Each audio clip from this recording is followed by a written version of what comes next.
मेरा नौकर भाग भाग कर मेरे सारे काम करता, मैं भी खुले दिल से उसको पैसे देती।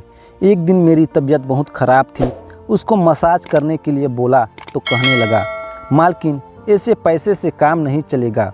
मैंने पूछा फिर कैसे? कहने लगा, साथ में बोनस मिलेगा। मैं राज़ी हो गई। थोड़ी देर बाद मेरे होश उड़ गए। नौकर मसाज करते करते बोला, चलो मालकिन कमरे में अंदर मसाज करवाना। मुझे कभी पसंद नहीं था कि नौकर से मसाज करवाऊं, मगर नई नौकर के हाथ में ऐसा जादू था। यह नौकर एक पार्लर में काम करता था। मैं अक्सर इस पार्लर में जाती थी क्योंकि यह मेरी दोस्त का पार्लर था। मैं जब भी किसी पार्टी में जाने लगती तो इस पार्लर का चक्कर लगा ही लेती। लेकिन मुझे सजना संवरना बहुत पसंद था। न्यू पार्लर वाली सुनैना मेरी दोस्त बन गई। इसलिए एक दिन मुझसे कहा, क्या बात है पायल, आज तुम बहुत थकी थकी सी लग रही हो। यह सुनकर मैं कुर्सी पर पैर रख दिया और अपनी आंखें बंद कर ली। सुनैना मेरा मेकअप कर रही थी और हाँ, आजकल मैं पार्टियों में बहुत आ जा रही थी, इसलिए थकान होती जा रही थी। ये ऊंचे से जूते पहनकर तो मैं अपने पैरों की जान निकल जाती थी और मेरे पैरों में बहुत दर्द होता। यह सुनकर वह कहने लगी, यह मैं क्या सुन रही हूँ पायल, क्या तुम पार्टी से आने के बाद अपना मसाज नहीं करती? यार, आजकल तो हर अमीर मसाज करवाता है और तूने अपने घर में एक मसाज करने वाला नौकर नहीं रखा हुआ है। यह बात सुनकर मैं हैरान रह गई। मसाज करने के लिए भी अलग नौकर? मगर यह बात सुनैना पर जाहिर नहीं होने देती थी। मेरी एक नौकरानी है, टांगे दबा देता है। यह सुनकर सुनैना हंसने लगी और कहा, मेरे भाई, मैं इस मसाज की बात नहीं कर रही, बल्कि मैं तो बॉडी मसाज की बात कर रही हूँ, जो कि सारे जिस्म को खूबसूरत और जवान रखता है, बल्कि सारे दिन की थकान भी उतार देता है। यह सुनकर मैं चौंक गई और सुनैना से कहा, हाँ मैं जानती हूँ, शायद मैं एक बार करवाया भी था, मगर आजकल कोई अच्छा मसाज करने वाला नहीं मिल रहा, इसलिए बहुत थकान हो जाती है। यह सुनकर सुनैना ने मेरी कंधों पर हाथ मारा और कहा, अरे भाई, कमाल करती हो, रोज़ मेरे पार्लर पर आती है और कहती है कि कोई मसाज करने वाला नहीं मिल रहा। तुम कल पार्टी से फ्री होकर मेरे पास आओ, मेरे पार्लर की लड़कियां तुम्हारा ऐसा मसाज कर देंगे कि तुम्हारी सारी थकावट उतर जाएगी। यह सुनकर मैंने कहा, अच्छा चलो ठीक है, कल मिलते हैं। अभी तो मुझे जल्दी से तैयार कर दो, वरना तो मेरे पति ने बहुत शोर मचा देना है कि तुमने आज फिर देर कर दी। यह कहकर मैंने अपनी आंखें खोली और वह जल्दी जल्दी से मेरा मेकअप करने लगी। मैंने सुनैना से झूठ बोल दिया था क्योंकि मैंने कभी कोई मसाज नहीं करवाई थी। दरअसल से पहले मेरा पति जहां नौकरी करता था, हम दोनों पति पत्नी और दोनों बच्चे के साथ बहुत मुश्किल ज़िंदगी गुजार रहे थे, क्योंकि मेरे पति की सैलरी इतनी कम थी कि खर्च भी पूरे नहीं होते थे। बाकी का महीना तो हम उधार लेकर गुजारा करते थे।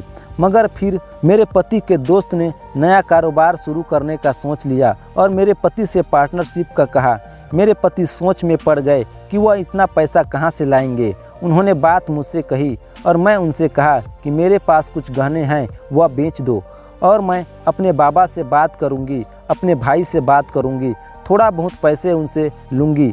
यह सुनकर मेरे पति ने कहा, अगर कारोबार में नुकसान हुआ तो तुम मुझे उसका जिम्मेदार ठहराओगी।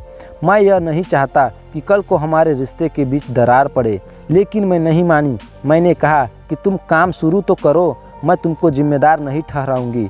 यह सुनकर उसने कहा, ठीक है, लेकिन अगर कारोबार चल पड़ा तो तुमसे ज़्यादा गहने बनवा कर दूंगा। यह हमारे बीच डील हो गई और मेरे पति ने कारोबार शुरू कर दिया। लेकिन उन्हें जल्दी नौकरी छोड़नी पड़ी क्योंकि उनका नया कारोबार बहुत अच्छा चलने लगा था। अब हम रातों रात अमीर होने लगे। सबसे पहले हमने घर लिया और फिर गाड़ी भी खरीद ली। पैसे आने लगे तो शहर के लोग हमें बड़ी बड़ी पार्टी में बुलाने लगे। मैं भी पार्लर में जाकर तैयार होने लगी। इस दिन मैं पार्टी में आई तो मैंने सोचा कि सुनैना के पार्लर चलती हूँ और इससे मसाज करवा लेती हूँ। मुझ पर पैसों की कमी नहीं थी और मैं चाहती थी कि अगली पार्टी में मैं भी अपने दोस्तों से कहूं कि मैं थकावट उतारने के लिए मसाज करवाती हूं। यह ख्याल आते ही मैं पार्लर जा पहुंची, जहां सुनैना ने मुझे अकेले कमरे में लिटा लिया और एक लड़की आई और मेरे मसाज करने लगी। पहले तो मुझे बहुत शर्म आई, मगर धीरे धीरे मैं घर आई तो मेरी सारी थकान उतर चुकी थी। अब मैं जब भी पार्टी से आती थी सीधे पार्लर में जाती, बॉडी मसाज करवाती थी, क्योंकि मुझे उसके बगैर नींद नहीं आती थी। लेकिन मसला यह था कि थकान हो जाती थी। मुझसे इतनी दूर पार्लर नहीं जाया जाता था। हालांकि मैं गाड़ी से जाती थी। यह बात मेरे पति ने सुनी तो वह हंसकर कहने लगे, एक वक्त वह भी था कि जब तुम रिक्शा का किराया बढ़ने के खातिर बाजार पैदल जाती थी, मगर अब तो तुमसे गाड़ी में बैठकर भी पार्लर तक नहीं जाया जाता। वह कहते हैं ना, जब पैसा आ जाता है तो इंसान की सोच भी बदल जाता है। यह सुनकर मैं भी हंस दी और अपने पति से कहा कि वह दिन और थे, तब मैं गरीब थी मगर मेरे पास पैसा है। क्यों? यह सुनकर मैं खुश हो गई, क्योंकि बात तो मुझे याद ही नहीं आई थी। मैंने जब यह बात सुनैना को बताई तो वह कहने लगी, यह भी कोई बात हुई? तुम्हें जब भी मसाज करवाना हो मुझे कॉल कर दिया करो, मैं लड़की भेज दूंगी। यह सुनकर मैं बेफिक्र हो गई और अब जब भी मुझे मसाज या मेकअप करवाना होता था मैं अपने घर में ही किसी लड़की को बुला लेती थी। यूँ पैसे तो डबल लग जाते थे मगर मेरा काम आसान हो गया था। फिर मुझे कौन सा पैसों की कमी थी। उस काम के लिए सुनैना जितने पैसे मांगती थी मैं निकाल कर उसे आराम से दे देती थी। इसलिए तो सुनैना मेरी दोस्त बनी, वरना तो किसी आम औरत को पास तक आने नहीं देती थी। शायद उसे पता था कि मैं पैसों के मामले में कंजूसी नहीं दिखाई थी। एक दिन सुनैना मेरे घर आई हुई थी। मैंने उनसे कहा कि तुम्हारी पार्लर की लड़की बहुत अच्छा मसाज कर देती है। तो सुनैना ने कहा, मेरे साथ ऐसे मेल वर्कर भी हैं जो तुम्हारी ऐसी मसाज करेंगे। मगर मैंने सुनैना से कुछ नहीं कहा, क्योंकि मुझे बड़ी शर्म आई कि कोई आदमी कैसे मसाज करेगा। मगर एक दिन मैं अपनी एक और दोस्त मीना के पास गई तो उसके कमरे में एक लड़का बैठा हुआ था। मैंने पूछा कि लड़का कौन है? कहने लगी, नौकर है। यह सुनकर मैं उनसे कहा कि फिर तुम्हारे कमरे में क्या कर रहा है? बाहर जाकर किचन में काम करे। यह सुनकर मीना के हस्बैंड हंसने लगे और मुझसे कहा कि तुम भी ना बहुत मजाक करती हो, यह किचन में काम करने वाला नौकर नहीं है। यह सुनकर मुझे हैरानी हुई और मैंने उससे कहा, तो फिर नौकर कौन सा है? यह सुनकर उसने मुझे बताया, यह मेरा बहुत खास नौकर है। और मैं समझ गई कि नौकर कौन सा काम करता है। मैं घर आई तो मैं एक अपनी दोस्त को कॉल करके बताया तो वह हंसने लगी, अभी तुम नई नई अमीर हुई हो ना, इसलिए तुम्हें इस काम का पता नहीं है। यह सुनकर मैं उनसे कहा कि मैं तो मसाज लड़कियों से ही करवा लेती हूँ, किसी लड़के से करवाने से मुझे बहुत शर्म आती है। यह सुनकर वह हंसने लगी और कहा, अगर तुम ऐसा करोगी तो तुम्हें अच्छा भी लगेगा। यह सुनकर मैं अपने कानों पर हाथ लगाया और कहा, मुझे ऐसा काम नहीं करना। फिर मेरे पति कारोबारी काम में बहुत ज़्यादा बिजी हो गए और वह शहर के बाहर आने जाने लगे। ऐसे में मुझे अकेले ही पार्टी में जाना पड़ता था। मैं घर आते ही तो थक जाती थी और दिल करता था कि कोई मेरा मसाज कर दे। मैं इस दिन भी थकी हालत में सुनैना को कॉल की तो उसने कहा, सारी लड़कियां बिजी हैं, एक मेल वर्कर फ्री है, कहो तो उसे तुम्हारे पास भेज दूं। इतना कहते ही उसने कॉल काट दी और मैंने अपना सर पकड़ लिया। यह सुनैना ने क्या कर दिया, मेरी बात नहीं सुनी और अपनी सुनाकर कॉल काट दी। फिर मैं सुनैना को कई बार कॉल की मगर उसने कॉल नहीं उठाई और उसका भेजा हुआ नौकर आ गया। वह कमरे में आया तो उसे देखकर मैं हक्का बक्का रह गई, क्योंकि वह कहीं से भी नौकर नहीं लग रहा था। वह बहुत साफ सुथरा था और इसलिए मुझे कहा कि मैं आपके मसाज करने के लिए आया हूँ। यह सुनकर मुझे बहुत शर्म आई, मगर मैं अंदर ही अंदर इससे मसाज करवाना चाहती थी, इसलिए मैंने पहली बार इस नौकर से मसाज करवा लिया। वह चला गया तो मैंने सोचा कि सुनैना सही कहती थी, इसके हाथों में सचमुच जादू था। यह बात मैंने सुनैना से की तो उसने मुझसे कहा कि तुम चाहो तो नौकर रोज़ तुम्हारे घर आ सकता है, इसे मसाज के अलावा भी कई काम आते हैं। यह सुनकर मैं हामी भर ली और कहा, ठीक है, इसे घर पर भेज दो। युवा नौकर मेरे घर आकर रहने लगा। मेरा पति एक दिन कारोबारी ख़त्म करके वापस आया तो पूछने लगा, यह नया नौकर तुमने रखा है? यह सुनकर मैं परेशान हो गई और उससे कहा कि हाँ, यह लड़का बहुत ही काबिल है और ज़रूरतमंद है, इसे मेरी पार्लर वाली दोस्त ने भेजा था, इसलिए मैंने इसे काम पर रख लिया। मैंने अपने पति से बहाना बना दिया। यह सुनकर वह कहने लगा, वैसे तुम्हें किसी अजनबी को घर पर नौकरी के लिए रखने के हक में नहीं दूं, क्योंकि घर में इतने सारे गहने और पैसे रखे हैं, लेकिन यह तुम्हारी दोस्त ने भेजा है तो इसे रख लेते हैं। फिर भी तुम उस पर नज़र रखना, क्योंकि मैं तो आजकल घर पर ज़्यादा रहता ही नहीं हूँ। यह सुनकर मैं अपनी पति से कहा, कि तुम तो और आदमी को शक की निगाहें से देखती हो। यह नौकर ऐसा नहीं है, यह बहुत अच्छा इंसान है, इसलिए मैंने इसे नौकरी पर रखा है। यह सुनकर मेरा पति बेफिक्र हो गया, मगर मैं घबरा गई, क्योंकि मैं नहीं चाहती थी कि मेरे पति को यह बात पता चले कि मैं नौकर को मसाज करने के लिए रखा है और मैं इसे मसाज करवाती हूँ। और जब तक मेरा पति घर पर रहा, मैं नौकर से घर के सारे काम करवाई और उसे अपने कमरे में नहीं आने दिया। नौकर भी घर के सारे काम करता रहा और मसाज वाली बात किसी के सामने अपने मुंह पर नहीं लाया। मैं नहीं चाहती थी कि बात किसी को पता चले। इस दौरान जब मेरा पति बाहर जाता था, मैं इस नौकर को कमरे में बुला लेती थी। मगर एक दिन मेरा पति अचानक ही घर आ गया और मैं कमरे में थी। यह सुनकर मैं बहुत घबरा गई और सोचा कि पति के आने से पहले नौकर को भगा दूं, मगर नौकर भी बड़ा समझदार था। मेरे पति के आने से पहले दूसरे काम पर लग गया और मेरे पति को कुछ पता नहीं चला। मैं मसाज लड़कियों से भी करवा सकती थी, मगर इस नौकर के हाथों में क्या जादू था, मैं भूल ही नहीं पाती थी। इसलिए इसे मसाज करने के लिए बुला लेती थी। मगर इस बार मेरा पति बहुत दिनों के लिए घर आया हुआ था और हमने बहुत सारी पार्टियों में जाना था। मेरा पति का कारोबार बढ़ रहा था, कारोबार को बाहर के मुल्क में भी ले जाना चाहते थे, इसलिए बॉक्स ऑफिस से बाहर जाने लगे थे। मगर जब घर वापस आते थे तो हम सिर्फ मौज मस्ती करते थे, नई नई पार्टी में जाते थे। दरअसल पार्टी में बड़े बड़े बिजनेसमैन होते थे जिनके साथ मेरे पति के कई काम होते थे, इसलिए मेरे पति सबको किसी पार्टी पर ही मिले थे और अपने काम की बात कर लेते थे। इसी बहाने मैं भी उनकी बीवी से बात कर लेती थी। कोई अपने कपड़ों की तारीफ करती थी तो कोई किसी की। इस बात पर गप्पे होता था। किसी की भी उसके पास सबसे महंगे ज्वेलरी होती, हम सभी आते और उनकी तारीफ करती रहती थी और एक से बढ़कर एक बकती रहती थी। फिर एक दिन पार्टी में मेरी एक दोस्त ने मेरी खूबसूरती की तारीफ कर दी और कहा कि तुम बहुत खूबसूरत हो या किसी से मसाज करवाती हो। यह सुनकर मैं शर्मा गई और मैंने कुछ नहीं कहा। मगर घर आकर मैंने अपने पति से पूछा, क्या वाकई में मैं बहुत खूबसूरत हो गई हूँ? यह सुनकर वह कहने लगे, तुम यह बात अब मुझसे क्यों पूछ रही हो?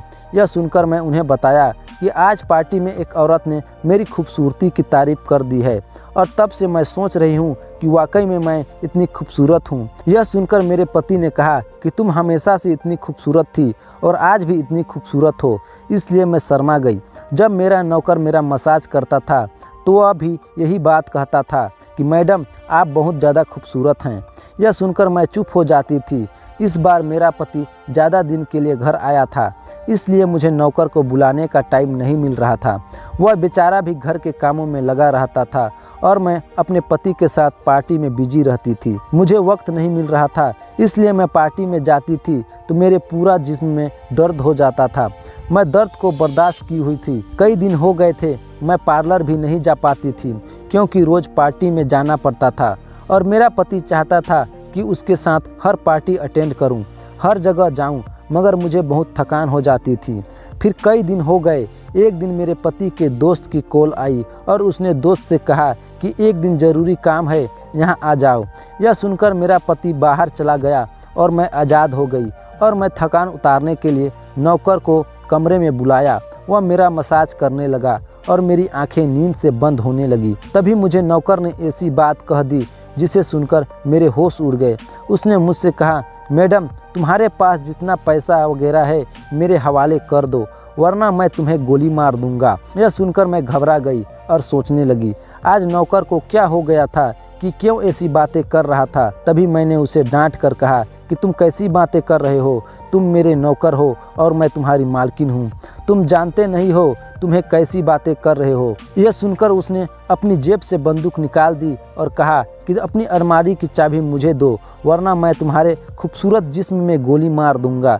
यह सुनकर मैं रोने लगी और उससे कहा कि तुम्हें जो कुछ भी चाहिए ले लो, मगर मुझे गोली मत मारना। यह सुनकर नौकर ने मुझसे अलमारी की चाबी ली और अलमारी खोल लिया और मेरे सारे पैसे और गहने उठाकर भाग गया। इसके जाते ही मैं रोने लगी, क्योंकि मेरे पति ने मुझे मना किया था, मगर मैं उनकी बात नहीं मानी थी। मुझे उस नौकर पर भरोसा नहीं करना चाहिए था। तभी मुझे सुनैना याद आई और मैंने सोचा कि नौकर इसने मेरे पास भेजा था। याद आते ही मैंने उसे कॉल किया कि सारा किस्सा बता दिया, जिसे सुनकर वह कहने लगी, यह तो बहुत बुरा हुआ तुम्हारे साथ। यह सुनकर मैं रोने लगी और कहा कि तुम्हारा वह नौकर मेरे जेवर और पैसे सब अपने साथ ले गया है। यह सुनकर वह कहने लगी, इसे मेरा नौकर मत कहो, मैं तो उसे 2 दिन पहले ही नौकरी से निकाल दिया था। यह सुनकर मैं हक्का बक्का रह गई। तो तुमने यह बात मुझे पहले क्यों नहीं बताई? मैं सुनैना से यह बात कही तो वह कहने लगी, देखो पायल, यह बात मैं तुम्हें बताने वाली थी, मगर मैं काम में बिजी हो गई थी, इसलिए भूल गई। यह सुनकर मैं उस पर गुस्सा किया तो कहने लगी, अच्छा मुझे माफ़ कर दो, अब तुम इस नौकर के खिलाफ थाने जाकर रिपोर्ट लिखा दो, मगर मेरा नाम मत लेना। इस नौकर को मैंने तुम्हारे पास भेजा था क्योंकि मैं तो तुम्हारी दोस्त हूँ ना। यह सुनकर मैं गुस्से से कॉल काट दी और सोचने लगी, मैं क्या करूं? मैं यह बात अपने पति से कैसे कहूंगी कि नौकर रखा था वह चोरी करके भाग गया है। मैं जानती थी कि मेरा पति मुझ पर गुस्सा करेंगे, मगर मैंने सोचा कि वह मेरे पति हैं। यह फैसला करते ही मैंने मोबाइल उठाया और यह बात मैंने मैसेज की, लेकिन मेरे पति ने मैसेज पढ़ते ही मुझे कॉल की और कहा कि नौकर वही था ना जिसे तुम्हारी पार्लर वाली दोस्त ने तुम्हारे घर पर भेजा था। मैंने बात अपने पति से छुपा ली थी क्योंकि मैं नहीं चाहती थी कि बात से पता चले कि नौकर को मैं अपने मसाज के लिए बुलाया था। अगर यह बात मेरे पति को पता चलती तो वह बहुत ज़्यादा गुस्सा करते, मगर यह बात उसे अभी तक याद थी, इसलिए मैंने सच सच बता दिया। मैंने सोचा कि अब झूठ बोलने का फ़ायदा नहीं बल्कि उल्टा नुकसान ही था। यह सुनकर मेरे पति ने कहा, मैंने तुम्हें पहले ही मना किया था कि हम पैसे वाले लोग हैं, इसलिए तुम किसी अजनबी पर भरोसा मत करना, मगर अब तुम मुझे उस पार्लर वाली का उसका नंबर सेंड करो ताकि मैं उससे बात कर सकूं। यह सुनकर मैं अपने पति को बताया कि मैं पहले उससे बात कर चुकी हूं और उसने कहा कि मैं उस नौकर को निकाल दिया था, मगर वह मुझे यह बात बताना भूल गई थी। यह सुनकर मेरे पति ने कहा कि मैं इसे खुद बात करूंगा। यह सुनकर मैं पार्लर वाली का नंबर दे दिया और यह सोचने लगी कि वह मेरे पति को यह बात ना बता दे कि वह नौकर मेरी मसाज करने आता था। मगर कुछ देर बाद मेरे पति ने कॉल की तो कहने लगे, तुम्हारी दोस्त का नंबर तो बंद है, मुझे लगता है कि नौकर के साथ मिली हुई है, लेकिन यह तो पता करके ही रहूँगा कि वह नौकर कहाँ से आया था और कहाँ का है, इसने किसके कहने पर चोरी की थी। यह कहकर उसने कॉल काट दी और मैं रोने लगी कि कैसे बैठे बिठाए मैं मुसीबत में पड़ गई थी। काश मैं इस नौकर को मसाज के लिए न बुलाती तो आज यह न होता, मगर जो किस्मत में होता है वह होकर ही रहता है। फिर इस वाक्य को 1 हफ्ता बीत गया और मेरा पति घर आ गया। मुझे लगा कि बस नुकसान को भूल गया होगा, मगर उसने घर आते ही मुझसे कहा, हमें थाने जाना है, जल्दी से तैयार हो जाओ। यह सुनकर मैं घबराहट सी हो गई और पूछने लगी, सब कुछ ठीक तो है? यह सुनकर उसने कहा कि वो तो वहाँ जाकर ही पता चलेगा। मैं बात करते करते थाने पहुँची तो वहाँ पार्लर वाली सुनैना और वही नौकर खड़े थे। पुलिस ऑफिसर ने मुझसे कहा कि क्या वह यही नौकर है जिसने आपके घर चोरी की थी? मैंने हाँ में जवाब दिया तो पुलिस ऑफिसर ने हमें बताया कि सुनैना भी इसकी टीम का है और वह मसाज के बहाने लोगों के घर में चोरी करते हैं और फिर वहाँ से भाग जाते हैं, मगर इस बार आपके पति की वजह से पकड़े गए। यह सुनकर मैं सुकून से हो गई क्योंकि मुझे मेरे गहने और पैसे मिल गए, जबकि वह सुनैना और उस नौकर को जेल हो गई थी और मेरे पति ने मुझे कुछ नहीं कहा था। आपको यह कहानी कैसी लगी हमें कमेंट करके ज़रूर बताएं, और अगर वीडियो अच्छी लगी तो वीडियो को लाइक, शेयर और चैनल में नए हैं तो चैनल को सब्सक्राइब करना न भूलें। धन्यवाद।